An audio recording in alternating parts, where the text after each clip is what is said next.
মেহেরপুরে ১৬০টি ভূমি ও গৃহহীন পরিবারকে জমি ও ঘর প্রদান করবেন প্রধানমন্ত্রী শেখ হাসিনা। এরই মধ্যে ৪ কোটি ৮০ লাখ টাকা ব্যয়ে সদর উপজেলার রঘুনাথপুর আশ্রয়নে নির্মাণ করা হয়েছে ১৬০টি ঘর। প্রতিটি ঘর নির্মাণে ব্যয় করা হয়েছে ৩ লাখ টাকা করে। পাকা রাস্তা, পানি, বিদ্যুৎ ব্যবস্থা সহ বাচ্চাদের পড়াশোনার জন্য নির্মাণ করা হয়েছে একটি স্কুলও।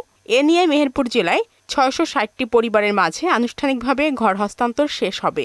ঝড় বৃষ্টি এলো, বাগানের মধ্যে ছিলাম, বাগানের মধ্যে থেকে অবস্থা আমরা চলে এসে এখন অবস্থা আমরা রং করা ঘরে এখন আমরা বসত করছি। গ্রামগঞ্জে থাকতাম, আশ্রয় ছিল না, আমাদের একটা আশ্রয় দিয়েছে। জমি সহ আমরা ঘর পেয়েছি, আমরা মিটার পেয়েছি, আমরা বসবাস করার জায়গা পেয়েছি। আমি নিজেও ভাবতে পারিনি যে এরকম ঘর আমার ভাগ্য হবে, তো আমি ঘরটা পেয়ে খুব খুশি হয়েছি। পানি পড়তে ঘরে খুব কষ্টে থাকতাম, তারপরে এত সুন্দর একটা ঘর দিয়েছে, এত সুন্দর পরিবেশ দিয়েছে, আমরা খুব খুব খুশি।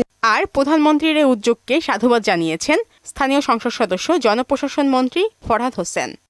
ওয়ালটন ফ্রিজ কিনে অনেকের মতো আপনিও হয়ে যেতে পারেন মিলেনিয়াল। সেরা পণ্যের সেরা অফার। এটা যেন সুন্দর হয়, সেই জন্য মাননীয় প্রধানমন্ত্রীর যে উদ্যোগ, এই উদ্যোগের পাশাপাশি আমরা আরও অন্যান্য চিন্তাভাবনাগুলো আমাদের আছে, তাদের স্বাবলম্বী করা, তারা যাতে করে ওখান থেকে তারা যাতে করে আয় করতে পারে, আয়ের বিষয়গুলো আমরা দেখছি, তার জন্য নিরাপদে থাকে সে বিষয়গুলো দেখছি। 2টি কক্ষ, একটি বাথরুম, বারান্দা ও লাল সবুজ রঙের টিনের দৃষ্টিনন্দন ছাউনির ঘরগুলোতে এরই মধ্যে বসবাস শুরু করেছেন আশ্রয়হীনরা।